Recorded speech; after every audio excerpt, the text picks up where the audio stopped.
오늘이 이제 마지막으로 이 카드를 나누어 드리게 되겠어요. 30개의 카드가 될 것입니다. 이것은 지금 내비게이터에서 나오는 60개의 구절을 가지고 매주 두 구절씩 여러분들과 말씀을 나누고 있습니다. 5개의 주제를 가지고 각각 6개의 말씀을 나누게 되는데, 그동안에 우리가 쭉 말씀을 해왔던 것이 이렇게 잠깐 정리를 하면, 처음에 믿음의 삶이 뭐냐, 수레바퀴를 생각하면 축에 예수 그리스도를 중심에 놓고 4개의 삶, 말씀, 기도, 또 교제와 증거의 삶을 살아갈 때에 바퀴가 굴러가는데 바로 예수님께 순종하는 그런 삶을 살게 된다, 그 말씀을 드렸고요. 그 다음에 이제 복음에 대한 말씀을 그 다음 내용으로 해서 인간이 죄인이다라는 말씀을 드렸고, 그래서 두 번째로는 죄의 결과는 사망이다. 세 번째로는 예수님께서 대신 우리의 그 사망의 형벌을 십자가에서 행해 주셨다. 그 다음에 행위로는 우리가 구원받지 못한다. 그래서 예수 그리스도를 모셔야 된다 말씀을 드렸고, 마지막에는 구원의 확신 가운데 살자라는 말씀을 드렸던 것이, 세 번째 주제는 예수님을 믿고 하나님을 신뢰하면서 살 때에 주시는 은혜에 대한 말씀을 드렸는데, 성령 충만, 또 믿음의 능력을 갖게 되고 성실함, 또 평안함, 필요한 것을 공급해 주시는 복, 또 유혹을 이기는 삶을 살게 된다, 이런 말씀을 드렸어요. 넷째 큰 주제는 예수님의 제자로서 살아간다는 게 뭐냐, 그는 바로 첫 자리를 올려드리는, 프라이어티를 주님께 올려드리는 것이다. 죄에서 떠나는 것이다. 흔들림이 없이 지속적으로 나가는 것이다. 섬기는 것이다. 헌신하는 것이다. 선교의 비전을 가지고 사는 것이다, 이런 말씀을 드렸어요.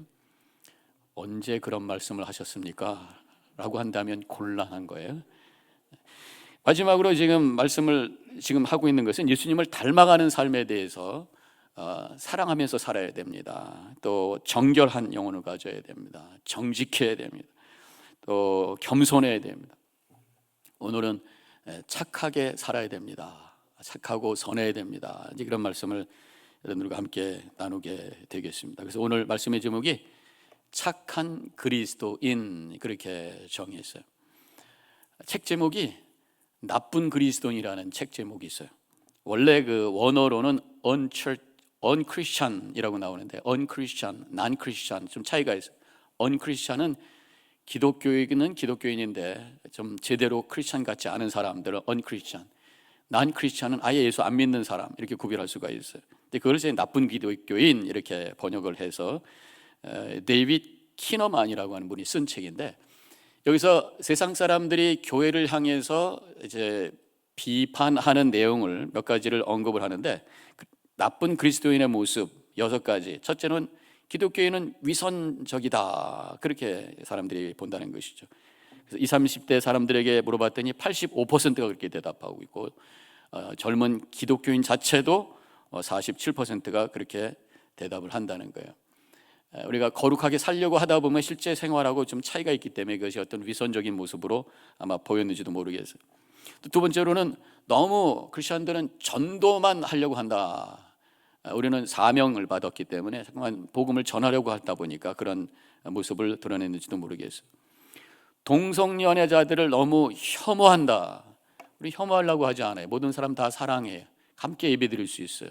그러나 바로 결혼에 대한 성경적 진리를 지키려고 하는 그런 열정이 우리에게 있다고 하는 것이죠.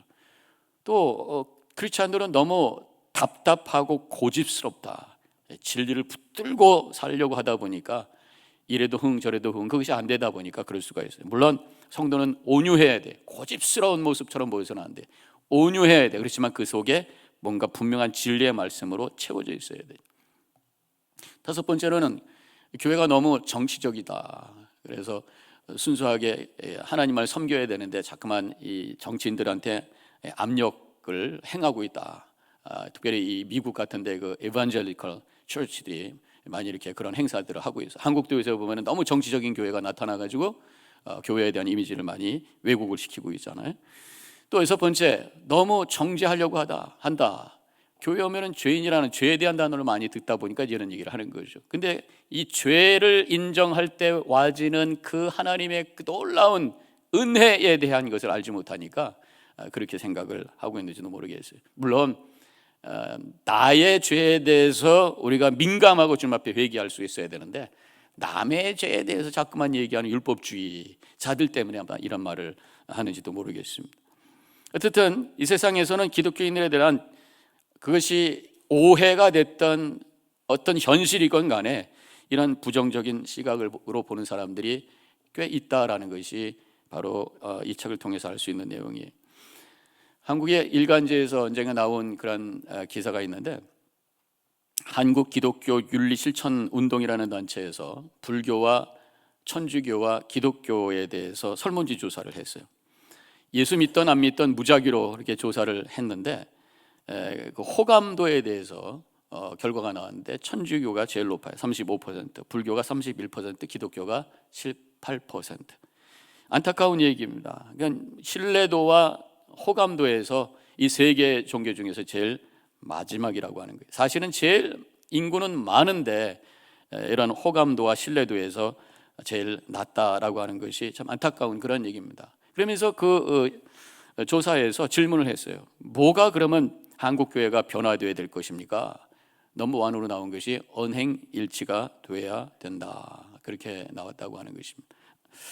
물론 잘못 이해해서 아까 말씀드렸던 것처럼 그렇게 말할 수도 있어요. 우리는 말씀대로 살려고 하다 보니까 말씀을 많이 하게 돼 있어요. 사랑해야 됩니다. 겸손해야 됩니다. 또 바르게 삽시다.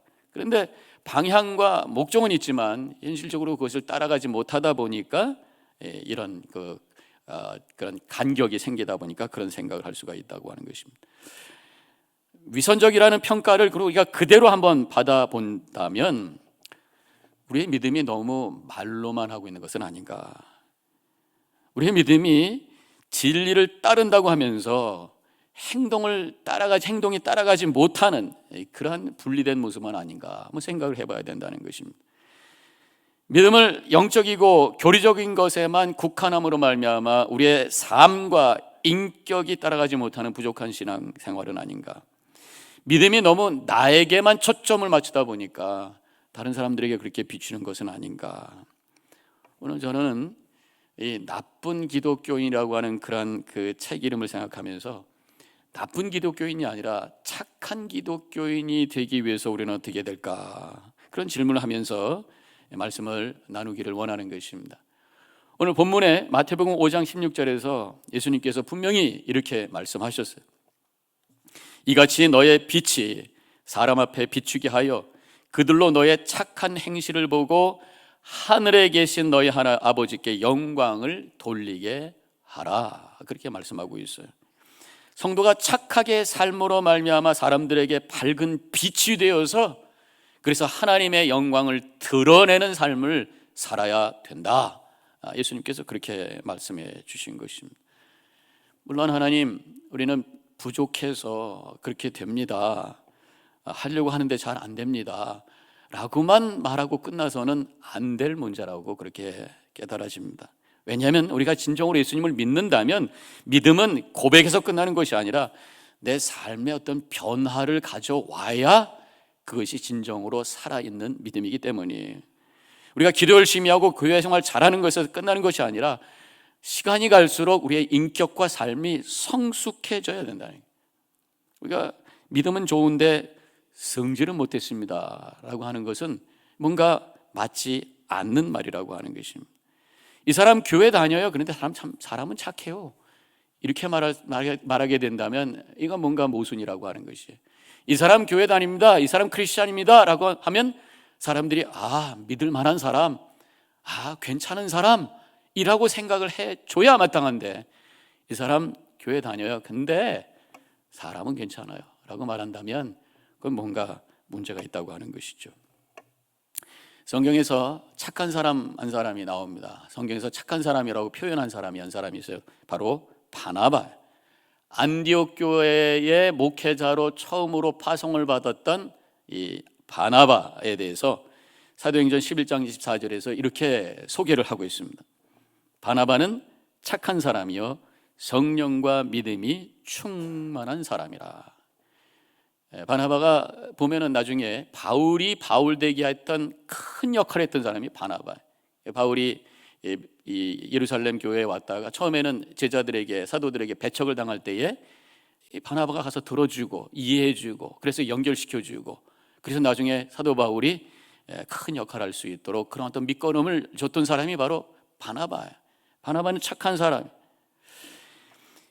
근데 이 말씀에 보면은 착한 사람이 먼저 나와요. 착한 사람이요 성령과 믿음이 충만한 사람이다, 그렇게 말씀하고 있습니다. 저는 이 착하다고 하는 표현과 성령과 믿음이라고 하는 이 두 가지를 어떻게 하면 조화를 할 수 있을까, 어떤 이미지를 생각을 해봐요. 착하다고 하는 것을 하나의 그릇으로 생각을 해보고, 성령과 믿음이라고 하는 것을 그릇에 채우는 내용물이라고 생각해요. 성령 충만, 믿음 충만, 충만이라고 하면 채우는 거잖아요. 근데 그것을 그릇에 채워야 되는데 이 착함이라고 하는 그릇에 채울 때에 사람들에게 그것을 나눌 수 있고 사람들이 그것을 기뻐하면서 그것을 통해서 영향을 경험할 수 있다고 하는 것이에요. 근데 그것을 담을 그릇이 없어서 이 성령과 믿음이 잘못 오해가 되고 왜곡이 되고 잘못 느껴지게 될 수 있다는 거예요. 마치 이제 국이 있으면 맛있는 국을 그냥 큰 소리에다 잔뜩 끓여서 보글보글 냄새가 너무너무 맛있게, 사람들이 배고파요. 그러면 그릇에다 그걸 담아서 줘야지 팥하고 같이 맛있게 먹을 거 아니에요. 그런데 그냥 계속해서 부글부글 끓기만 한다면 나중에 결국 쫄아서 맛도 없게 될 것이고, 계속해서 놔두게 되면 그래서 타서 탄내가 나가지고 사람들이 머리를 설레설레할 수 있는 그러한 음식으로 바꿀 수밖에 없다고 하는 것이, 우리가 인격이라고 하는 성숙한 인격과 착한 행실이라고 하는 그릇에다가 성령과 믿음과 복음을 담아서 사람들에게 나아갈 때 기뻐하게 되고, 사람들과 그것을 나눌 때에 그것이 생명이 되고 은혜가 되고 하나님의 영광이 되는 줄로 믿습니다. 우리 성도님들, 착한 성품과 성숙한 인격이라고 하는 그 아름다운 그릇에다가 복음과 말씀과 믿음을 충만히 채워서 이 세상에 나누는 복된 삶을 살아가시기를 주님의 이름으로 간절히 축원합니다. 최초로 그리스도인이라고 이름이 이렇게 호칭이 표현됐던 때가 언제예요? 바로 이 안디옥 교회, 바나바, 착한 사람이었던 바나바가 사역했던 그 안디옥 교회가 사도행전 27장 26절에 보면은 그리스도, 그 교인들을 향해서 그리스도인이라 이렇게 불림을 받게 되었다라는 말씀을 성경에서 하고 있습니다. 그렇다면 그리스도인이라고 하는 것 자체가 영적으로 깊은 사람이면서 동시에 착한 사람이라고 하는 의미가 담겨 있다라고 생각할 수가 있다고 하는 것이. 자, 그러면 질문을 우리가 해봅니다. 착하다는 얘기를 많이 하는데 그럼 착하다고 하는 게 무슨 의미인가 생각을 해볼 수가 있어요. 영어 성경에 보니까 11장, 오늘 사도행전 11장 14절에 바나바는 착한 사람이요 그랬습니다. 그때 영어 성경에는 He was a good man, good, 좋다, 선하다 라는 의미로 착하다고 하는 표현을 하고 있어요. 그래서 통상 우리가 착하다고 하는 의미를 생각을 해보면 다른 사람을 배려해 주는 마음, 양보해 주는 마음, 그래서 예절과 친절함을 의미한다고 할 수 있어요. 다른 사람들을 받아주는 마음, 이해력과 용납하는 마음이라고 할 수 있어요. 어려운 사람을 돌봐주는 그런 선행과 섬김이라고 할 수 있습니다. 결국 착하다고 하는 것은 자기만을 위해서 있는 것이 아니라 다른 사람들을 위해서 적극적으로 열려있는 마음으로 다가가는 그 모습이 바로 착하다라고 할 수가 있는 것입니다. 착한 사람은 다른 사람들과 좋은 관계 속에서 다른 사람들과 교통하며 교감하며 공감하며 살아가는 삶을 살아가는 것을 착하다 말할 수가 있는 것입니다. 성경에는 오늘 본문의 말씀에서 이 착하다고 하는 것, 착한 행실을 하나의 이미지로 우리에게 보여주고 있어요. 빛이라고 하는 것으로 설명하고 있어요. 마태복음 5장 16절, 이같이 너의 빛이 사람 앞에 비추게 하여 그들로 너의 착한 행실을 보고 하늘에 계신 너의 아버지께 영광을 돌리게 하라, 그렇게 말씀하셨어요. 그 착한 행실이 빛이다라고 말씀하셨으면 이 빛이라고 하는 이미지를 통해서 그럼 우리에게 주시는 이 착한 행실의 의미가 뭘까 생각해 볼 수가 있습니다. 첫 번째로는 이 빛은 매력이 있어요. 빛이 있으면 사람들이 눈을 이렇게 뜨고 가깝게 다가가게 되어 있습니다. 반짝반짝하니까 아름답죠. 요새는 또 LED 라이트이 나와가지고 이 LED 라이트는 자유롭게 컬러를 만들죠. 아름다운 컬러들. 이런 어떤 엣지 같은 데 보면 색깔을 쫙 해가지고 뭐 파란 색깔, 노란 색깔 하게 되고 또 반짝반짝 얼마나 그 LED 라이트를 통해서 아름다운 빛을 만들어냅니까? 어둠 속에 있을 때 촛불을 보면은 뭔가 거기에 텐션이 돼. 또 크리스마스 트리 반짝반짝하는 거 보면 참 아름답고 기분이 좋아요. 또 파이어웍스 할 때 하늘에 빵 하면서 아름다운 불꽃을 탁 튀길 때 사람들은 와, 이 매력, 이 빛에는 매력이 있다고 하는 것이 바로 이 착한 행실은 매력이에요. 성도들이 착한 사람, 착한 그리스도인이 된다고 하는 것은 우리 성도들은 매력적인 존재가 되어야 된다는 그런 의미가 그 속에 있습니다. 매력적이 된다고 하는 것이 뭐 진한 화장을 하고 멋진 옷을 입고 뭐 매력적인 말을 하고 뭐 노래를 잘하고 그런 어떤 외적인 것이 아니라 인격의 매력을 의미하는 것이, 그 마음의 매력을 의미하는 것입니다. 착하다고 하는 것이 그저 맥없이 그냥 물에 물 탄 듯 술에 술 탄 듯 가만히 있는 것이 아니라 뭔가 매력을 발산하는 그런 멋진 모습이란 말이에요. 사람을 끄는 어떤 것, 그 사람과 함께 있으면 편하고 즐겁고 기분이 좋아, 행복하고 그 사람의 모습을 보면 뭔가 담백하고 진솔하고 깨끗하고 그러면서 무엇인가 그 속에 깊은 정신이 있고 삶의 철학이 있어. 온유한 것 같지만 그 속에는 심지가, 단단한 심지가 있는 어떤 그런 인격의 매력, 이것이 바로 착한 모습이라고 하는 것이에요. 매력은 사람을 끌어모읍니다. 매력적인 사람이 있으면 뭔가 정말 가고 싶어요. 보고 싶고 더 가까이 가고 싶어. 이런 인격의 매력, 마음의 매력, 삶의 매력이 있는 사람들은 사람들이 모이게 되어 있어요. 예수 믿는 사람 곁에는 사람들이 모여야 돼. 예수 믿어 부담되고 난 너 싫어 외면한다면 그 속에 뭔가 매력이 없는 것이, 그 사람들이 모였을 때에 우리의 입을 통해서 삶을 통해서 그리스도를 증거할 때에 그 복음의 능력이 있고 그들을 통해서 그러한 능력과 그 복음의 증거, 그 삶을 통해서 그리스도를 증거하는 하나님의 영광 돌리는 복된 삶을 살게 되는 줄로 믿습니다. 근데 제가 목회를 한참 지금 32여 년 해오면서 많은 성도님들을 만나요. 성도님들 중에는 매력적인 분들이 있습니다. 함께 있으면 너무 좋아. 그분을 보면은 감동이 돼. 근데 어떤 분을 보면은 참 미성숙한 인격 때문에 참 부담이 되는 분이 있어요. 대화가 힘들어요. 그분을 만나면 뭔가 긴장이 되고 말 조심해야 될 것 같아. 그럼에도 불구하고 우리는 성도니까 하면서 사랑으로 품고 함께 가. 이런 분들이 있습니다. 저는 우리 뉴저지연합교 모든 성도님들이 애써서 믿음의 결단 속에서 함께 있어야 되는 그런 존재가 아니라 기쁨으로 함께 있고 싶은 인격의 매력이 있는 복된 성도들이 되시기를 주님의 이름으로 간절히 축원합니다. 두 번째로 이 빛은 영향력이에요. 어둠을 비추는 영향력, 그래서 생물로 하여금 살아갈 수 있도록 하는 영향력이에요. 절대 암흑을 경험해 보셨습니까? 한번 제가 말씀드렸던 것 같은데 저기 알바니 쪽에 가면은 제가 이름을 잊어버렸습니다만 그 지하 동굴이 있잖아요. 거기 갔을 때 한번 불을 끄더라고요. 한번 얼마나 껌껌한지를 경험하랬는데 무서울 정도로 조금의 빛이 하나 없는 100% 암흑을 경험했는데 너무너무 무서워요. 그때 불을 탁 켜니까 얼마나 환하고 살 것 같은지, 이 어둠 속에서 자그마한 촛불 하나로, 자그마한 빛 하나도 우리에게 소망이 되고 삶을 줄 수 있는 그 영향력이라고 하는 것을 실감했던 적이 있어요. 그래서 이 성도들의 이 착한 행실은 다른 사람들에게 기쁨을 주고 행복을 줄 수 있는 거룩한 영향력이 바로 그것이라고 하는 것을 말씀하고 있습니다. 우리가 교회에 대한 정의를 성경에서 여러 가지로 말씀하고 있습니다. 이번에 우리 교회에 대한 새벽 기도를 제가 하면서 말씀 준비를 하고 있는데 비슷한 말씀입니다만은 거기서 보면은 성경에 보면은 그리스도의 몸이라고도 하고 하나님의 백성이라고도 하고 여러 가지 표현이 나와요. 그런데 저는 교회를 에덴 동산으로 한번 생각해 봤어요. 이 건강한 세상에 여러 가지 죄악으로 흘러가고 있는 세상 속에 하나님께서는 당신의 나라를 회복하기 위해서 영적인 교두보, 바로 에덴 동산을, 우리 교회를 이 속에 세워주셨다고 하는 것이, 그래서 우리 에덴 동산을 이루어가기 위해서 애쓰는 것이 바로 교회인데, 성경에 보면은 이 에덴 동산의 특징이 나오는데 그 중에 하나가 강물의 근원이라고 하는 거예요.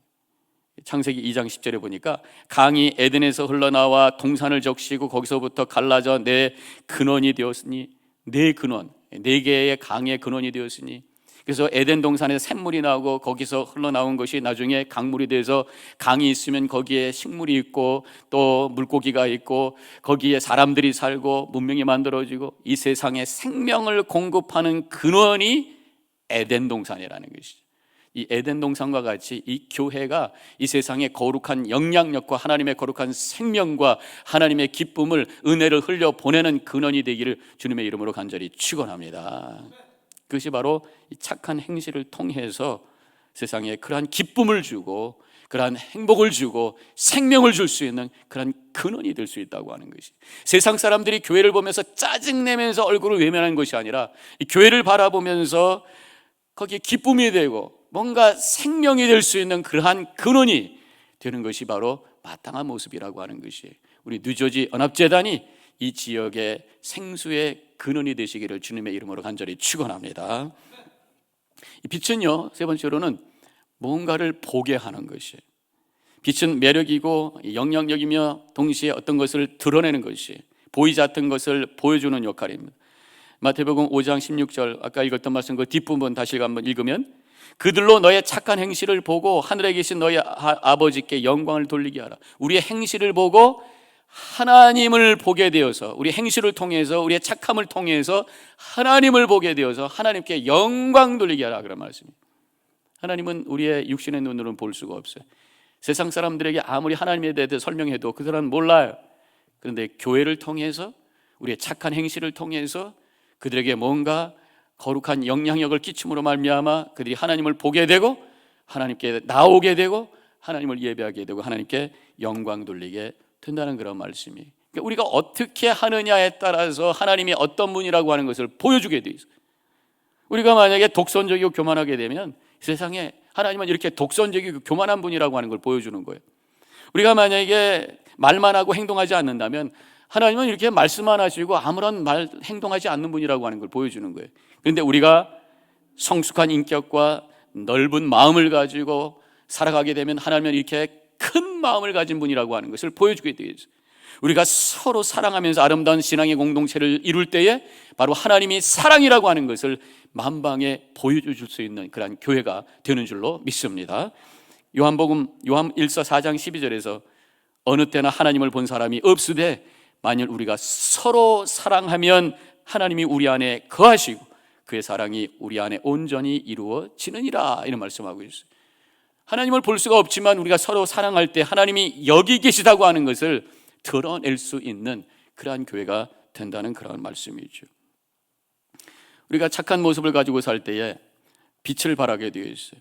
물론 우리의 빛은, 목사님 저는 그냥 깜빡깜빡하는 빛입니다, 별로 보여줄 것도 없어요, 나는 약한 빛이에요.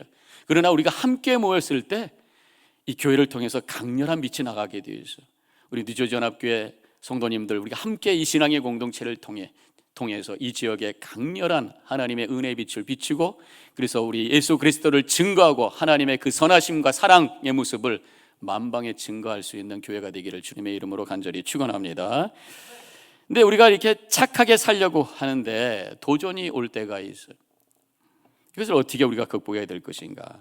결단을 합니다. 근데 자꾸만 흔드는 것들이 있어요. 연초가 되면은 다 뉴이어 레졸루션을 하죠.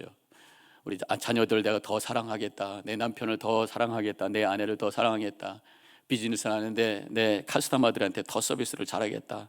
근데 며칠이 지나서 아이들에게 소리 한번 칵 지르면 결심이 무너져. 며칠 지나가지고 남편 아내가 부부싸움 하면 언제 그런 결정을 해서 다 사라져. 이렇게 원위치가 되는 경우도 있다는 거예요. 이렇게 흔들리는 모습이 우리의 모습이. 내가 또 잘해줬는데, 선행을 베풀어 줬는데, 착한 행실을 보여줬는데 그 받은 사람이 리스판스가 내가 기대했던 것하고 달라. 별로 고맙다고도 안 하고, 어떤 때는 불평이 오고, 어떤 때는 저 사람에게 돌아가고 나를 비난하는 소리가 들렸을 때 내가 잘해주면 뭐해? 라고 하면서 포기하게 될 때가 있단 말이죠. 어떤 연구기관에서 실험을 했어요. 시골에 한 마을을 정해가지고 거기에 10가정이 사는데 그 사람들에게 한 달 동안 매일 어떤 사람이 가서 100불씩 주는 거예요. 처음에 노크라고 문을 열었을 때 저 선물입니다, 100불. 눈이 땡그래가지고 왜 이거 주시는 거예요? 그냥 받으세요. 너무 고마워요. 일주일 동안은 막 거기가 축제 분위기예요. 그 다음에 2주가 됐는데 이제 나와가지고 이제 기다리는 거예요. 고맙다고 말은 합니다. 1주보다는 좀 줄어졌겠죠. 세 번째 주가 됐습니다. 그냥 미안하게 쑥스럽게 받는 그런 분위기가 됐어요. 근데 네 번째 주가 됐어요. 이제는 당연하게 자기가 받아야 될 걸 받는 분위기가 됐어요. 조금 늦었더니 어떤 분은 오늘은 좀 늦으셨네요 하면서 받는 거예요. 근데 마지막 날 이 사람이 돈을 안 주고 그냥 지나갑니다. 그랬더니 쫓아오면서 왜 안 주냐고, 오늘 내가 100불 받아가지고 쓸 계획이 있었는데 왜 안 주냐고. 어떤 사람은 와서 막 화를 내고 그렇게 하더라는 얘기입니다. 선행과 이 착한 행실이 나중에는 당연한 것이게 되고 어떤 때는 그것이 오히려 불평으로 올 때도 있다는, 이게 인간의 모습이라고 하는 것이. 언젠가 미국에서 큰 사고가 났어요. 그래서 어떤 분이 차를 파킹을 해서 그 사람을 열심히 정말 위험을 무릅쓰고 구해줬어요. 얼마 있다가 그 다친 사람이 구해준 사람한테 수를 했어요. 당신은 너무 세게 나를 잡아당겨갖고 내가 더 많이 다쳤다 그래가지고 수를 해가지고 굉장히 힘들었다, 그런 얘기가 있어요. 이렇게 착하게 살고 바르게 살려고 할 때에 실망하게 하는 일들이 있다라는 거죠. 그걸 못하게 하는 사탄 마귀가 우리의 마음을 다시 흔드는 것이 있단 말이에요. 그래서 오늘 본문의 말씀에서 바로 그런 마음을 가질 때에 우리에게 이렇게 말씀해 주시고 계십니다. 갈라디아서 6장 9절과 10절. 우리가 선을 행하되 낙심하지 말지니 포기하지 아니하면 때가 이름에 거두리라. 그러므로 우리는 기회 있는 대로 모든 이에게 착한 일을 하되 더욱 믿음의 가정들에게 할지니라 말씀하고 있어요. 내가 착하게 살려고, 하나님의 뜻대로 살려고, 선행을 베풀며 살려고 하는데 자꾸만 그것을 흔드는 일이 있을 때 그럼에도 불구하고 계속해서 포기하지 말고 나아가라, 그렇게 말씀하고 있습니다. 왜냐하면 우리가 잘 생각해 보자고요. 내가 착하게 바르게 다른 사람을 향해서 사랑을 베풀고 선을 베푸는 것이 그 사람을 위한 것인가? 그 사람을, 대상을 위한 것이 아니에요. 내 자신을 위한, 내 믿음 때문에, 내 믿음에 대한 고백 때문에, 하나님의 사랑에 대한 응답 때문에, 하나님의 영광을 위하여 내가 하나님의 뜻을 이루는 삶을 산다고 했을 때 그 사람이 어떻게 반응하든지 그것이 중요한 것이 아니라고. 물론 그렇게 반응을 해주면, 내가 선행을 해서 그 사람이 그것을 레코나이즈 해주고 고맙다고 해주고 막 박수 쳐주면 더 신이 나서 잘 되었지요. 그런 것이 없을지라도 바로 착한 행실은 빛이라고 그랬어요. 빛은 비추는데, 여기가 시궁창이니까 비추다가 딱 끊어져요. 계속 비추는 거예요. 거기가 시궁창이든 거기가 마른 땅이든 상관없이 비춰주는 것입니다. 강물이 흘러가는데 밑에서 오지 마세요 말한다고 안 흘러갑니까? 높은 곳에서 낮은 데로 흘러가는 거예요. 착한 행실이라고 하는 것은 하나님에 대한 우리의 믿음의 자연스러운 열매이기 때문에 응답과 상관없이 계속해서 주님만을 바라보며 우리의 거룩한 삶을 살아가고 착한 행실을 통해 하나님께 영광 돌리는 우리 성도님들이 되시기를 축원합니다. 그러면서 우리가 착한 행실을 하지만 할 때 지혜로워야 될 필요가 있어요. 예수님께서도 마태복음 10장 16절에서 너희는 뱀과 같이 지혜롭고 비둘기같이 순결하라. 순수하고 순결하면서도 또 지혜롭게 판단할 수 있어야 된다는 거죠. 착하다라고 하는 것이 그저 연약한 상태가 아니라 그 속에 심지가 있어서 무엇이 옳고 그른지에 대한 분명한 판단이 있는 것이. 사도행전 6장 3절에 보면은 최초의 초대교회 최초의 7집사를 뽑는데 그 기준에 대해서 이렇게 말씀하고 있습니다. 성령과 지혜가 충만하여 칭찬 듣는 사람 7을 선택해라. 지혜, 성령과 지혜라고 나와요. 또 바나바에 대해서 사도행전 11장 24절에서는 착한 사람이요 성령과 믿음이 충만한 사람, 성령과 지혜, 성령과 믿음, 그 다음에 나머지 칭찬받고 착한 사람. 그래서 우리가 이 성령과 믿음, 믿음의 또 다른 차원이 지혜가 있을 때 그것이 참된 착한 모습이라고 우리가 설명을 해볼 수가 있어요. 바로 지혜라고 하는 것은 온유하게 행동할 때와 단호하게 행동할 때를 구별할 수 있는 것이 또한 지혜라고 할 수 있습니다. 지혜는 바른 판단과 결정할 수 있는 능력이라고 말할 수가 있어요. 불쌍한 사람과 어려운 사람에게는 마음의 문을 열고 그 아픔에 동참하면서 다가가는 것이, 그런데 나를 이용하려고 하고 불의하고 악한 사람에 대해서는 따끔하게 바른 소리를 할 수 있는 것, 이것이 바로 지혜. 근데 그 지혜를 누가 주시는가? 바로 성령께서 허락해 주시는 줄로 믿습니다. 그 성령과 지혜가 충만한 사람이라고. 성령 충만할 때에 하나님의 뜻이 무엇인지를 알게 되고, 그래서 단호하게 또 지혜롭게 바르게 판단하고 말하고 또 결정하면서 살아가게 된다고 하는 것이. 사도행전 13장에 보면은 사도 바울이 바보에서 사역을 할 때에, 바보라는 동네입니다. 바보라는 동네 사역할 때에 엘루마라고 하는 무당을 무당이 쫓아오면서 전도를 하는 것을 방해할 때가 있었어요. 그때 무당을 향해서 강력하게 야단을 칩니다. 9절과 10절에 바울이라고 하는 사울이 성령이 충만하여 그를 주목하며 이르되 모든 거짓과 악행이 가득한 자여 마귀의 자식이 모든 의의 원수여 주의 바른 길을 굽게 하기를 그치지 아니하겠느냐. 성령이 충만해서 단호하게 악에 대해서는 결별을 하고 바로 그것을 향해 선포하는 모습을 여기서 보게 됩니다. 바로 지혜는 부드럽게 품어주는 것과 때로는 어떤 용기를 가지고 단호하게 선포하는 그 모습이 바로 지혜라고 하는 것을 보여주고 있어요. 혹시 착한 일을 하다가 우리가 도전받던 일이 있어도 낙심하지 말고 계속해서 성령 충만해서 오히려 더 열심히 선을 향해 움직여 나가는 삶을 살기를 원하는 것이 바로 주님의 뜻입니다. 지혜롭게 상황을 처리해 나가는 그런 삶.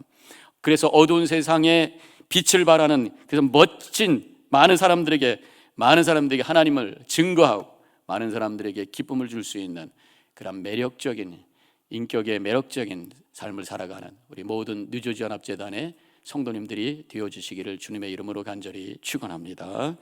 기도하십시다.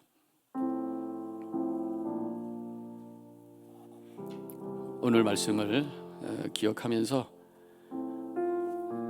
예수 그리스도를 믿는 그리스도인, 그 앞에 착한 그리스도인, 착한 행실로 빛을 발하며 하나님의 영광을 드러낼 수 있는 삶을 살게 하여 주옵소서. 결단하는 기도 시간 같습니다.